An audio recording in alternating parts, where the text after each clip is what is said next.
Well,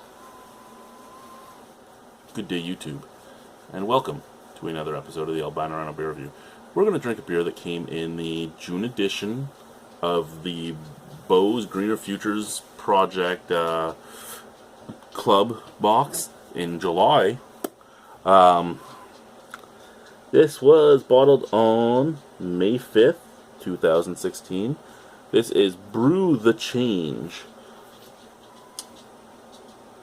which is a beer to do with the certified B corporations, which are breweries and, well, not just breweries, but corporations that basically have a pretty much renewable energy source, more like a zero footprint businesses that do everything they can to be green. And there are a bunch of breweries on here. Aslan Brewing, Beau's.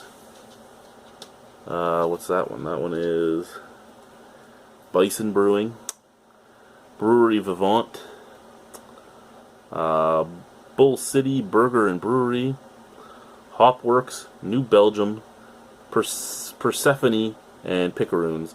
So Persephone and Picaroons, they're both in the Maritimes. I do believe Persephone is Nova Scotia, and Picaroons is New Brunswick. And then Ontario has Beau's, and the rest of these I do believe are American. Not 100% sure. I'd have to look them up, but I know a few of the names, but I'm not 100% sure on two of them. I don't know about Brewery Vivant or Aslan. But yeah, Brew the Change. Ingredients: local spring water, barley and wheat malts, African bronze honey, Starvation Alley Farms cranberry juice. That is the weirdest fucking... Starvation Alley? That's not a good name for a farm. What farm are you going to pick up your stuff at? I'm going to go get cranberries at Starvation Alley. Guana yerba mate, Gayam yerba mate. No clue what the fuck that is. Crosby Hop Farm hops and brewer's yeast. A lot of these things are starred because they are from organic B Corps. So the hops are from a B Corp. The yerba mate is from a B Corp. The cranberry juice is from a B Corp. And the African bronze honey is from a B Corp, as well as the malts. So brewer's yeast is the only thing that doesn't have a star on it, and the local spring water. Now, I do not know if this is just advertising and saying great things about the B Corp stuff, or if this is an actual collab. The little card here just has tasting notes. It doesn't actually tell me anything about the beer itself. So, yeah. I'm going to use the Muskoka glass because that's what's here.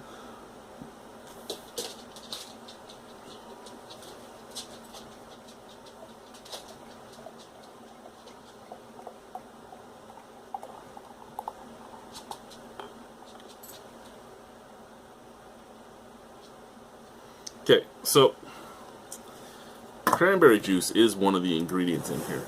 And I don't know if I'm just not privy to real cranberry juice, but I would have expected a pinky, reddy color. I mean, yeah, the cranberries I'm used to is mainly cranberry sauce and any type of commercial cranberry juice. So those might just be colored red. It might not actually be a red juice, but that's what I know. Ocean Spray, Oasis, Fruité, any of the actual companies, even Tropicana, they do a cranberry juice and it's red. So I would always assume that if it was cranberry juice in it, that it would be red, at least a hue somewhere. But this is a golden honey colored, bright white head. Looks fine, and I'm not saying that I'm arguing with them about anything. I'm just saying what my paradigm would be when I'm pouring something that says cranberry juice. Let's give it a sniff.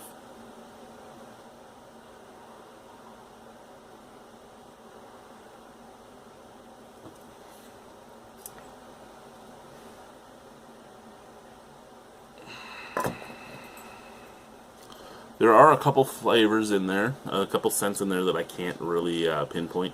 I've never had Guyam yerba mate. I have no fucking clue what yerba is, so that might be the smell.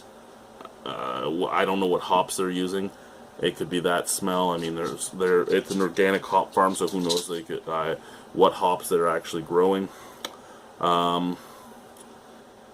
The bronze African honey, I don't know if that's any different than normal honey, but I'm not really picking up any honey scent to begin with. I'm kind of getting a soapiness and a malt scent. Soapiness and a malt scent. Let's try it. Cheers.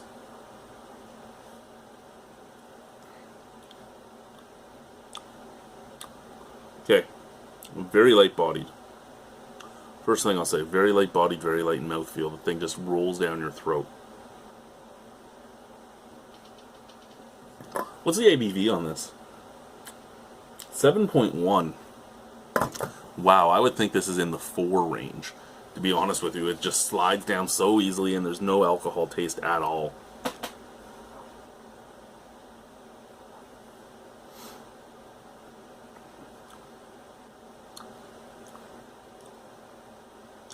There is a honey taste. It is dulled. There's a honey taste.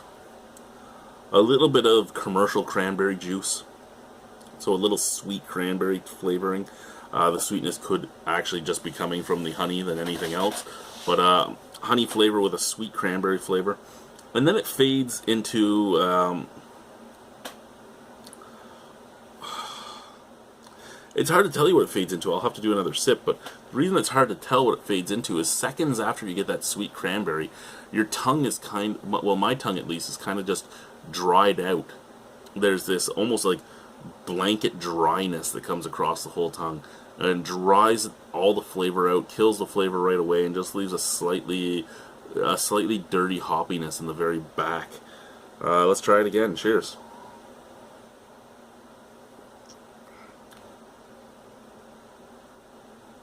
Yeah. So it's the honey, then the sweet cranberry juice, and then there's this other sweet flavor that just kind of comes out, and then it blankets your tongue, and then disappears, and it's sort of like Yafir. Is that Yafir? Is that the oh, I've had it before. It was like almost like a homemade cultured milk-like thing, almost like a cultured yogurt drink. Yeffer? Is that it? It just kind of reminds me of that. A whole bunch of my friends that are chefs make it at home. I'll have to look it up, but I think that's what it's called.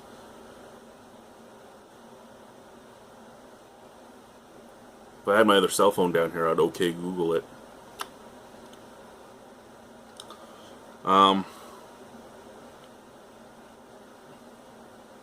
Yeah, and there's almost this touch of sulfited apple in the very back as well, and it just comes after that almost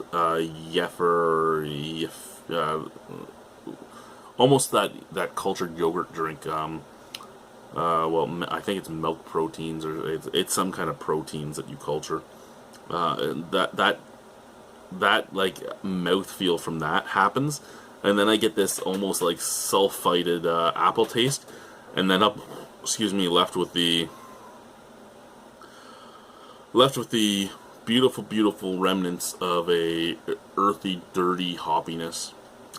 All in all, this is actually a nice beer. I just I think there's too many things in it that I know nothing about to really appreciate it properly. And I don't think I actually love it as much as I could, because there's just these, for me personally, weird flavors, but they mix well with the other flavors in the beer. So overall, I'd give this a 7 out of 10. There's nothing wrong with it. I actually quite enjoy it, which means that so far I've had 2 beers from this month's brew box. Well, 2 beers from the Greener Futures brew boxes. One from a couple months ago and one from this month, and they've both been really nice. Every once in a while, I'm let down by some Beau's beers, but I do think that they are one of the more experimental and out there breweries. So sometimes there's some good hits. So thank you very much for watching. Have a wonderful evening. Beau's Brew the Change. Yeah.